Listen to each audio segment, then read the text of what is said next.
Victor Hugo's Hunchback of Notre Dame is a classic French novel published in 1831. And if you haven't read the book, you may have seen an adaptation of the book to a play or the big screen. The author tells the story of a hunchback bell ringer, Quasimodo, who lived in the Cathedral of Notre Dame in Paris. He had been abandoned as a baby, and Quasimodo had been raised by Frollo inside the cathedral, although he didn't venture out into the city due to his deformity.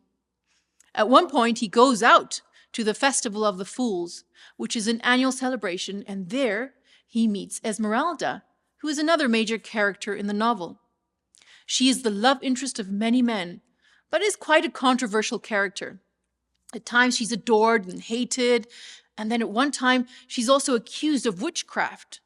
So she's sentenced to be burnt at the stake, and moments before she dies, Quasimodo rescues her by swinging into the scene with a rope from the cathedral, carries her back into the Notre Dame Cathedral, and cries out, "Sanctuary! Sanctuary!" He was claiming the law of sanctuary, which made her immune to arrest for whatever crime she was accused of. This religious custom in medieval Europe allowed fugitives to escape the death penalty because it was considered extremely inappropriate to carry out acts of violence, especially with weapons, inside a church.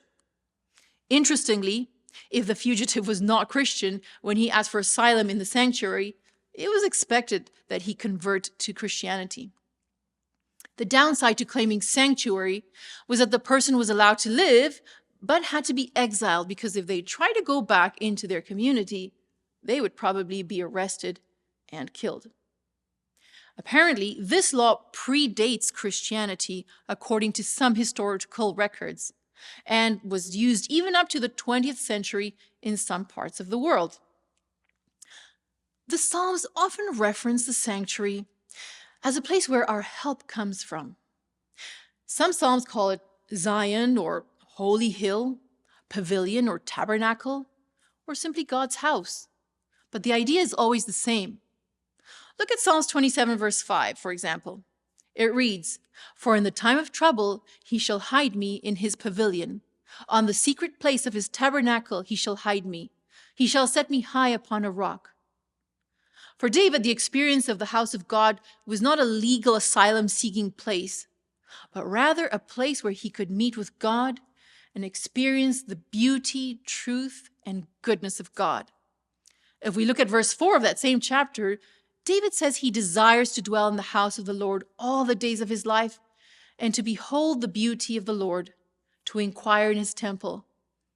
David is looking for that encounter with God, and a guaranteed place to find him is in his house. The presence of God provides safety, not the actual building. Of course, God is everywhere, and we can feel his presence in different settings, but there's something different about the act of going to God's house and encountering his presence there. So what's your experience in the house of the Lord? We would love to hear from you in the comments section below. That's our nugget for today. I'll see you tomorrow.